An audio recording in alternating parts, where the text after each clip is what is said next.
ॐ अज्ञानतिमिरान्धस्य ज्ञानाञ्जनशलाकया चक्षुरुन्मिलितं येन तस्मै श्रीगुरवे नमः।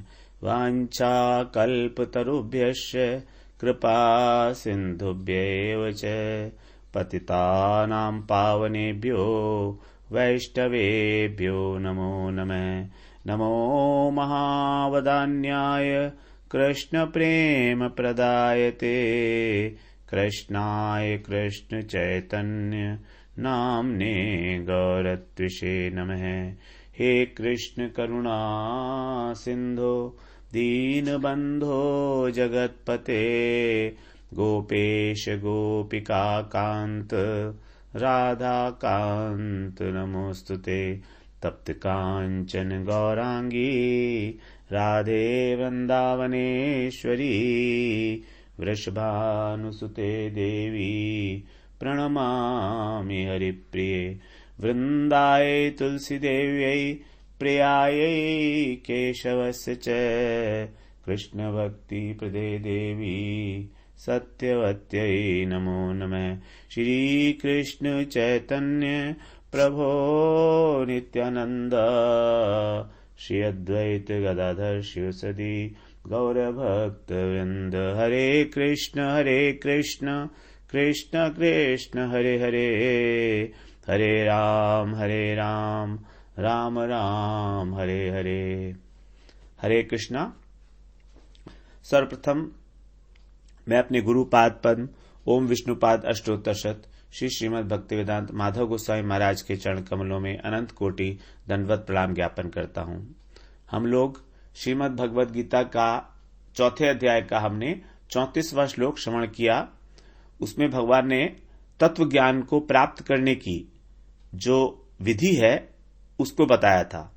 किस प्रकार कि हमें उसके लिए किसी तत्व ज्ञानी और तत्वदर्शी महापुरुष के समक्ष जाकर और उसको कैसे करना होगा, प्रणिपातेन, उसको पहले आत्मसमर्पण करके दंडवत प्रणाम करना है, फिर उनकी सेवा करनी है और फिर उनसे प्रश्न पूछना है, तब वो उस तत्व ज्ञान का उपदेश देंगे। अब यहां पर आगे बता रहे हैं कि उस तत्व ज्ञान को प्राप्त करके उसका फल क्या होगा। तो अब आगे 4 श्लोकों में 35 से लेके और 39 तक 35 से 39 तक उस तत्व ज्ञान का फल बता रहे हैं कि क्या होगा। तो 35वां श्लोक श्रवण करते हैं। यत् ज्ञात्वा न पुनर्मोहम् एवं यास्यसि पांडव येन भूतानि अशेषेण द्रक्ष्यसि आत्मनि अथो मयि। यत् ज्ञात्वा न पुनर्मोहम्, यत् ज्ञात्वा मतलब जिसको जानकर, किसको जानकर, उस ज्ञान को जानकर। कौन सा ज्ञान है वो? भगवान ने पहले बताया था 33वें श्लोक में, सर्वम कर्माखिलम पार्थ ज्ञाने परिसमाप्यते, जिस ज्ञान में समस्त कर्म समाप्त हो जाते हैं और जिसको जानने के लिए तत्वज्ञानी तत्वदर्शी पुरुष की शरण में जाने के लिए कहा गया था। ज्ञानिनस तत्वदर्शिनः, उस तत्व ज्ञान को जानकर क्या होगा, न पुनर्मोहम एवं यास्यसि पांडव। इस प्रकार हे अर्जुन, पांडवन हे अर्जुन, न यास्यसि, यास्यसि मतलब दोबारा से तुम मोहित नहीं होगे। पुनर्मोहम, पुनर्मोहम मतलब पुनः मोहित नहीं होगे। तुम्हारा जो अज्ञान जनित मोह है वो मिट जाएगा, क्योंकि तत्व ज्ञान को प्राप्त करके कोई भी मनुष्य मोह को प्राप्त नहीं होता। और इसी को भगवान ने दूसरे अध्याय के अंतिम श्लोक में कहा था, एषा ब्राह्मी स्थिति पार्थ। ये जो ब्राह्मी स्थिति है उसमें एषा ब्राह्मी स्थिति पार्थ नैनाम प्राप्य विमुह्यति, कि कोई भी इसको प्राप्त करके और मोहित नहीं होता। फिर पहला ये फल हो गया, मोहित नहीं होता। दूसरा बता रहे हैं, येन भूतानि अशेषेण द्रक्ष्यसि आत्मनि अथो मयि। यहां पर कह रहे हैं येन माने उस ज्ञान के द्वारा समस्त जीवों को अशेषेण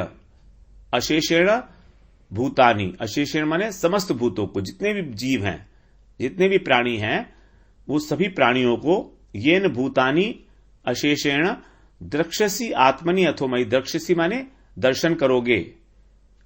कहां पर? अपनी आत्मा में, आत्मनि। तो जिसको जानकर तुम सभी मनुष्यों को अपनी आत्मा में दर्शन करोगे। उस तत्व ज्ञान के बाद जितने भी प्राणी हैं उन सबको अपनी आत्मा में दर्शन करोगे। और अथोमयी, अथो माने तदंत, उसके बाद, तद अनंतर, अपनी आत्मा में दर्शन करने के बाद क्या होगा? मई यानी मुझ परमात्मा में दर्शन करोगे। अर्थात पहले जितने भी जीव है उन सबको अपनी आत्मा में दर्शन करोगे कि हम, मेरी आत्मा में है ये। और उसके बाद सभी जीवों को परमात्मा में दर्शन करोगे कि भगवान के अंदर सभी जीव हैं। तो ये जो श्लोक है इस फल बता रहा है हमको उस तत्व ज्ञान का। भगवान ने पहले श्लोक में बताया था कि जो तत्व ज्ञानी है, तत्वदर्शी महापुरुष है, वो तुमको तत्व ज्ञान का उपदेश करेंगे। अब उस तत्व ज्ञान का उपदेश श्रवण करने मात्र से तुम्हें उस ज्ञान का अनुभव नहीं होगा।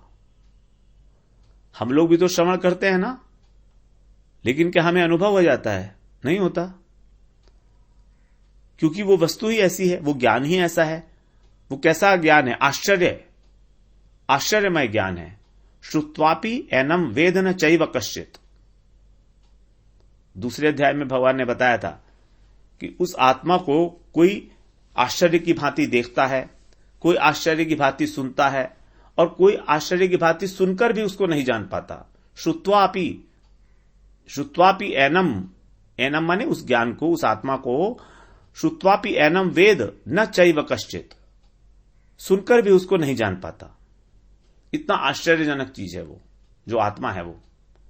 तो आश्चर्य की भांति सुनता है, आश्चर्य की भांति, और सुनकर भी उसे नहीं जान पाता। अब जब जान ही नहीं पाता तो उसका वर्णन क्या करेगा कोई? क्योंकि उसका जो अनुभव है वो स्वयं होता है, स्वयं ही होता है। हम चाहें कि हमें तत्व ज्ञान का अनुभव हो जाए तो नहीं होगा, उसका अनुभव है स्वयं होगा। और कब होगा?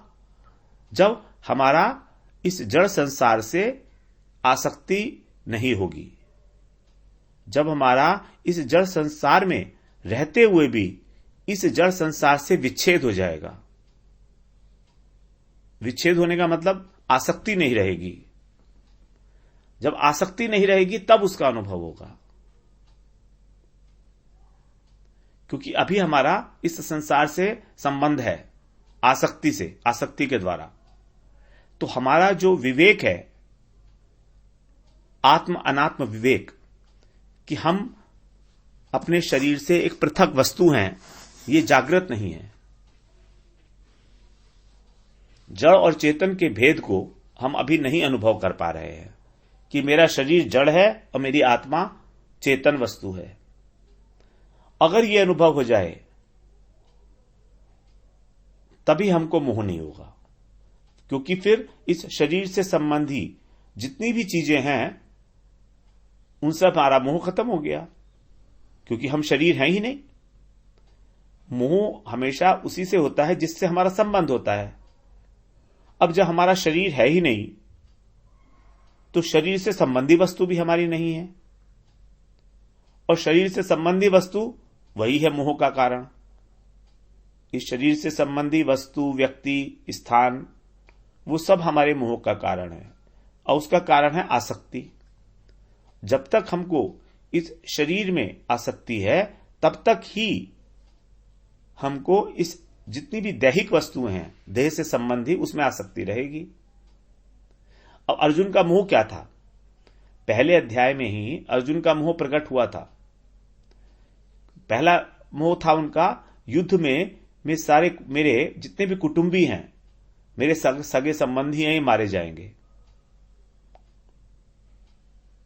इस युद्ध में जितने भी मेरे संबंधी हैं वो सब मारे जाएंगे। फिर उनको पिंड देने वाला, जल देने वाला कोई भी नहीं बचेगा। इससे क्या होगा? हमारे पितर लोग जो हैं वो नरक में चले जाएंगे, और स्त्रियां और बच्चों का पालन कौन करेगा? क्योंकि इस युद्ध में सारे लोग मारे जाएंगे, आदमी लोग मारे जाएंगे। तो जो स्त्रियां बचेंगी और बच्चे होंगे उनका पालन कौन करेगा। इस प्रकार से हमारी स्त्रियां जो हैं वो भ्रष्ट हो जाएंगी और फिर उससे वर्ण संकर संतान होगी। तो इस प्रकार का मोह अर्जुन को हुआ, उसका कारण यही था।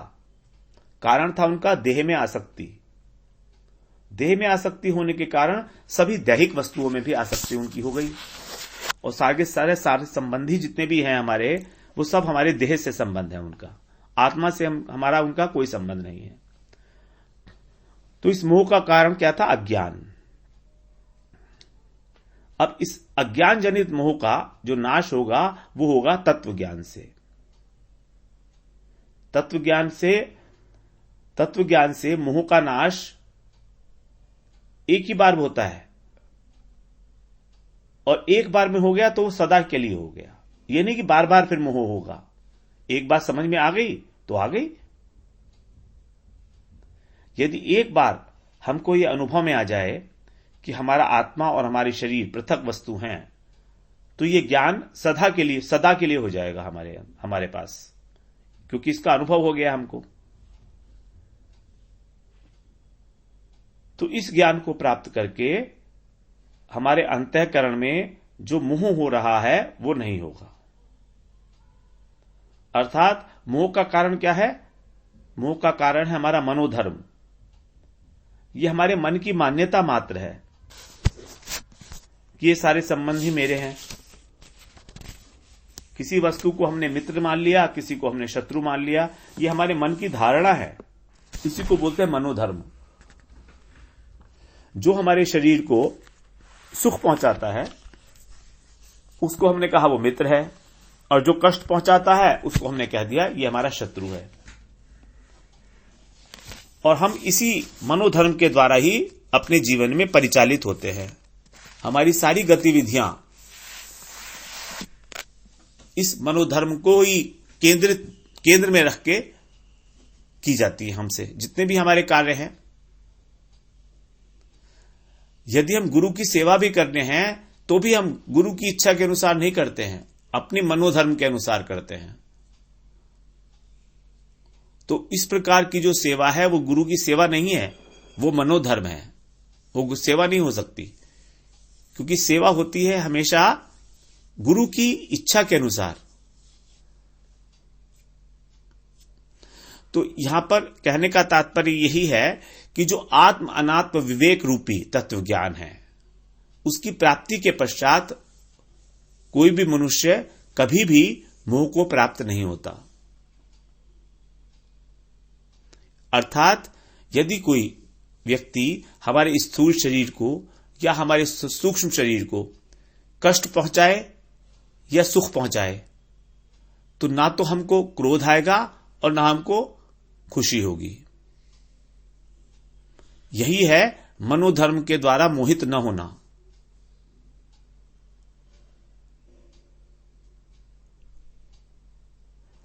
और अगर मोहित नहीं है तो फिर इस तत्व ज्ञान को प्राप्त करके जो अर्जुन की इस समय इच्छा हो रही थी कि वो अपना स्वधर्म रूपी जो युद्ध है उसको त्याग दें, उसकी चेष्टा भी नहीं होगी, क्योंकि वो तो उनका स्वधर्म है। उस स्वधर्म को त्यागने की इच्छा अर्जुन की इसी कारण है कि इस युद्ध से उनके संबंधी मारे जाएंगे। अब वो तत्वज्ञान कैसा है, उसका लक्षण क्या है, वो आगे बता रहे हैं कि इस तत्वज्ञान के द्वारा तुम यह जान पाओगे कि समस्त प्राणी अर्थात जितने भी मनुष्य हैं, पशु हैं, पक्षी हैं आदि जितने भी भूत हैं, सभी को जीवात्मा में उपाधि के रूप में पृथक देख पाओगे। मतलब क्या हुआ इसका? मतलब हुआ कि जितने भी जीव हैं, जीवात्मा हैं, उसकी एक उपाधि मात्र है शरीर। मनुष्य शरीर, पशु का शरीर, पक्षी का शरीर, ये शरीर जो है उस जीवात्मा की उपाधि मात्र है।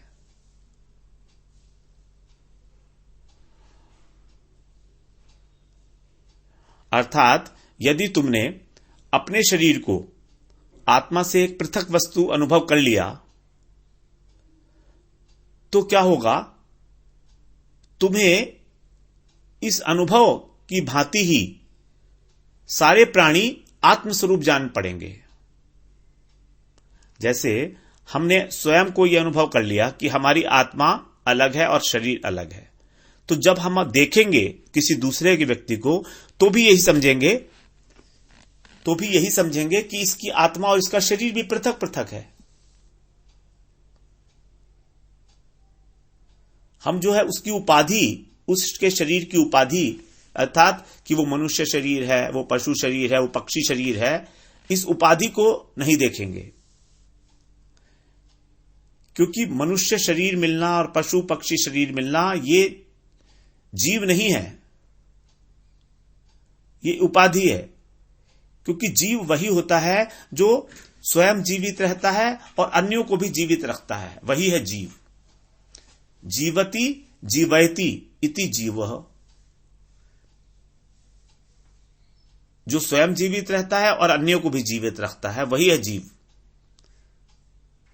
जबकि ये मनुष्य का शरीर, पशु का, पक्षी का शरीर, ये क्या है, ये तो जड़ है, इसके अंदर है जीव, और ये शरीर उसकी उपाधि मात्र है उस जीव की। तो उपाधि हमेशा वस्तु से पृथक होती है। ये बात तो हमारी समझ में आती है ना। उपाधि हमेशा वस्तु से पृथक है।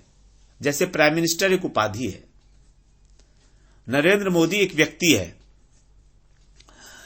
यदि प्राइम मिनिस्टर की उपाधि न रहे, नरेंद्र मोदी प्राइम मिनिस्टर है और एक व्यक्ति है। अब नरेंद्र मोदी की अगर प्राइम मिनिस्टर की उपाधि ना रहे तो भी जो व्यक्ति मोदी है वो तो रहेगा। उसी प्रकार मनुष्य, पशु, पक्षी का शरीर अगर ना रहे, उसका अंत हो जाए, तो भी उसके अंदर जो जीवात्मा है वो तो रहेगी, उसका कभी भी नाश ही नहीं होगा। आत्मा का कभी नाश ही नहीं है। उपाधि का नाश है, आत्मा का नाश नहीं है। उसी प्रकार अर्जुन से कह रहे हैं भगवान कि तुमको जो ये मोह हो रहा है कि मैं भीष्म पितामह की गोदी में खेला हूं, द्रोणाचार्य से मैंने सारी विद्याएं ग्रहण की हैं, कृपाचार्य हमारे कुल गुरु हैं, तो ये भीष्म, द्रोण और कृपाचार्य ये उपाधियां मात्र हैं। इन उपाधियों के नष्ट होने पर भी उनकी जो जीवात्मा है उसका नाश नहीं होगा, क्योंकि वो तो नित्य और चेतन वस्तु है। तब तुम यह अनुभव कर पाओगे कि सारे भूत तथा अर्थात उनके शरीर, सारे भूत का मतलब उनके शरीर, एक ही जीवात्मा रूप तत्व में अवस्थित हैं।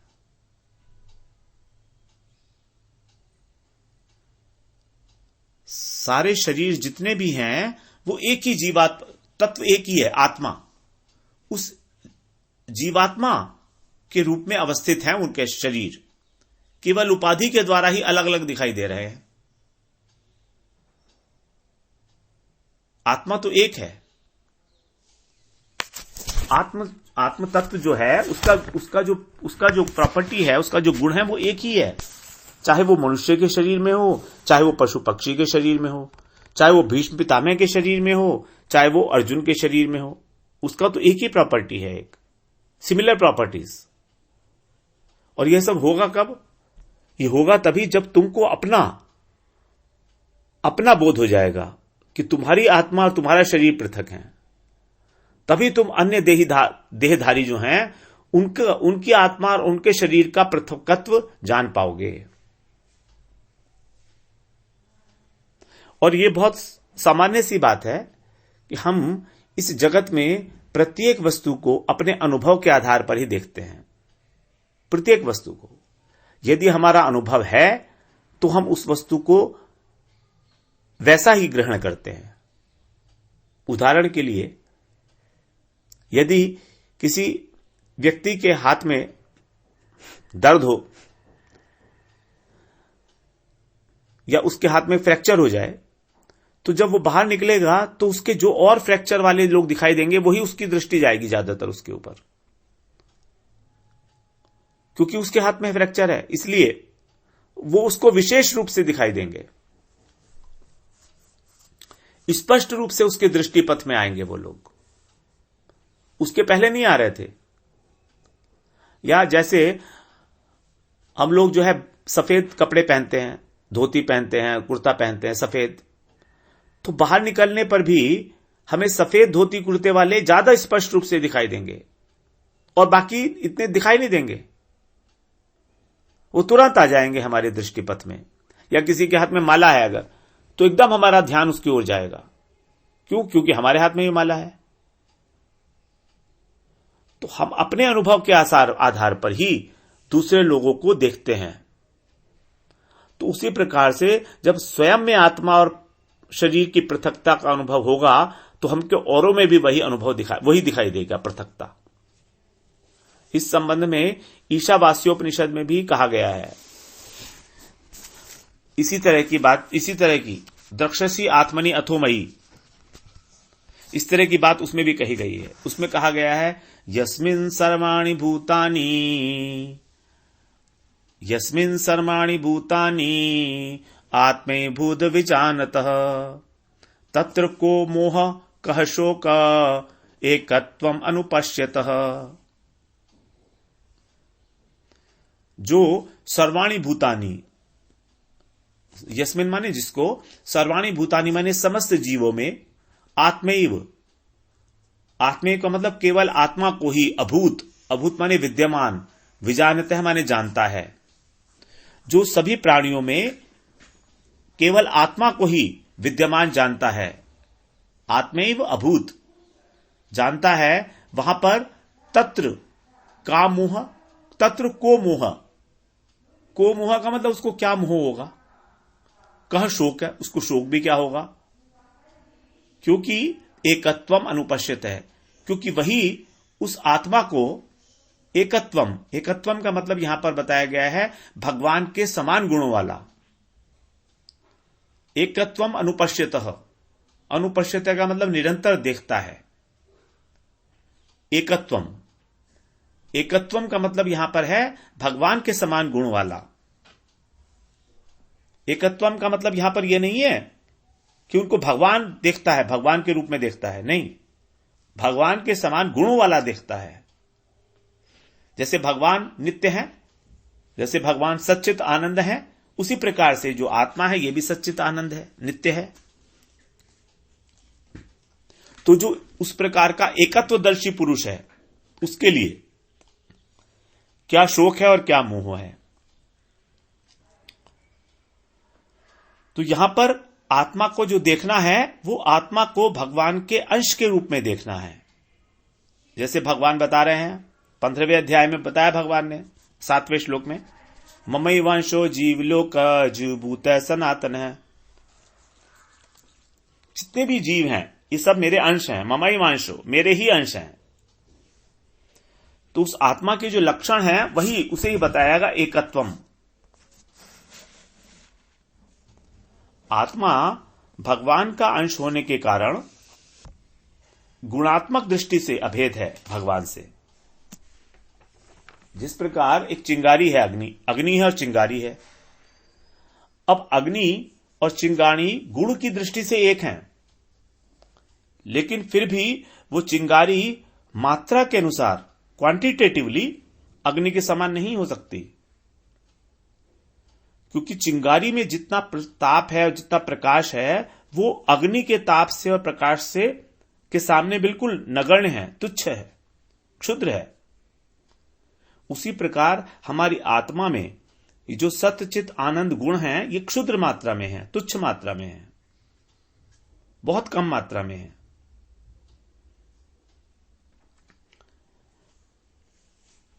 तो एकत्वम को हमें गुणों की दृष्टि से देखना होगा। जैसे भगवान में 64 गुण बताए गए हैं। भगवान में कितने 64 गुण हैं जो समग्र रूप से हैं, लेकिन सामान्य जीव में 50 गुण पाए जाते हैं। जो बहुत सूक्ष्म मात्रा में होते हैं। इस प्रकार से जीवात्मा में लगभग 78% गुण हो गए, जो मात्रा में अत्यंत न्यून है, क्योंकि जीव क्या है, भगवान का ही एक अंश मात्र है।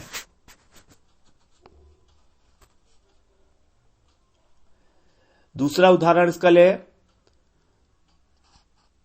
तो हो सकता है कि समुद्र की जैसे एक बूंद है, उसमें जितना नमक होता है वो पूरे समुद्र के पानी में जो उपस्थित नमक है उसकी मात्रा में बहुत ही नगण्य है। लेकिन दोनों प्रकार के नमक का केमिकल कंपोजिशन क्या है, एक ही है। एक बूंद में जो नमक है और पूरे समुद्र में जो नमक है वो मात्रा का अंतर है, लेकिन केमिकल कंपोजिशन, उसके जो गुण हैं, रासायनिक गुण, भौतिक गुण, वो एक ही हैं। NaCl बोलते हैं, सोडियम क्लोराइड। तो एकत्वम का अर्थ यहां पर यह नहीं लिया जा सकता कि जीव सब प्रकार से भगवान के समान है, क्योंकि अंश हमेशा अणु परिमाण में होता है और अंशी विभू परिमाण में।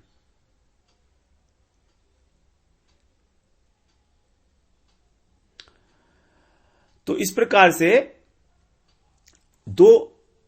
दूसरे अध्याय में भगवान ने 17वें श्लोक में बताया था कि जीवात्मा भी सर्वव्यापी है। अविनाशी तु तत्विद्धि येन सर्वमिदं ततम। अविनाशी तु तत्विद्धि येन सर्वमिदं ततम, कि जीवात्मा जो है वो अविनाशी है और सर्वमिदं ततम, यानी कि सब जगह व्याप्त है। तो यहां पर क्या मतलब है इसका, जीवात्मा का? इस जीवात्मा का मतलब है कि वो सारे शरीर में व्याप्त है, न कि सारे विश्व में। आत्मा सारे विश्व में व्याप्त नहीं है हमारी, जबकि परमात्मा सारे विश्व में व्याप्त है। तो जिस प्रकार से आत्मा सारे शरीर में व्याप्त है, उसी प्रकार से भगवान सारे विश्व में व्याप्त हैं, क्योंकि वो परमात्मा है और हम आत्मा हैं, हमारी आत्मा है। और व्याप्त है, सारे विश्व में व्याप्त नहीं है, इस बात की पुष्टि भगवान कर रहे हैं 13वें अध्याय में 33वें श्लोक में कर रहे हैं। वहां कह रहे हैं, यथा प्रकाशयति एक कृष्णम लोकम इमं रवि क्षेत्रम क्षेत्री तथा कृष्णम प्रकाशयति भारत। 13वां अध्याय जो है प्रकृति पुरुष विवेक है, क्षेत्र क्षेत्र विभाग योग। वहां पर कह रहे हैं कि क्षेत्र है शरीर और क्षेत्री है आत्मा। यथा प्रकाशयति एक है कृष्णम ओकम लोकम इमं रवि। जिस प्रकार सूर्य इस सारे संसार को, संपूर्ण संसार को, कृष्णम माने संपूर्ण संसार को प्रकाशवान करता है, उसी प्रकार जो क्षेत्रीय है, क्षेत्रीय मतलब आत्मा, इस शरीर को क्षेत्रम प्रकाशित करता है, सारे शरीर को प्रकाशित करता है। कृष्णम प्रकाशयति भारत। तो परमात्मा और ब्रह्म वो तो सर्वव्यापी हैं, अर्थात ब्रह्म समस्त क्षेत्रों की आत्माओं का प्रकाशक है। परमात्मा हमारी आत्मा की आत्मा है, क्योंकि वो प्रत्येक प्राणी के अंतःकरण में अंतर्यामी रूप से स्थित है। अंतःकरण में हमारे आत्मा है और परमात्मा है। अब आत्मा इसलिए है क्योंकि वो परमात्मा भी है उसके साथ। आत्मा को परमात्मा कहा गया है। तो इसी बात को हम थोड़ा सा आगे और फिर श्रवण करेंगे, क्योंकि थोड़ा सा डिफिकल्ट है समझने में कि किस प्रकार से सारे व्यक्तियों के अंदर, सारे जीवों में आत्मा को देखना और उसके बाद सारे जीवों को परमात्मा में देखना, भगवान में देखना। वांछा कल्पतरुभ्यश्च कृपा सिंधुभ्य एव च पतितानां पावनेभ्यो वैष्णवेभ्यो नमो नमः।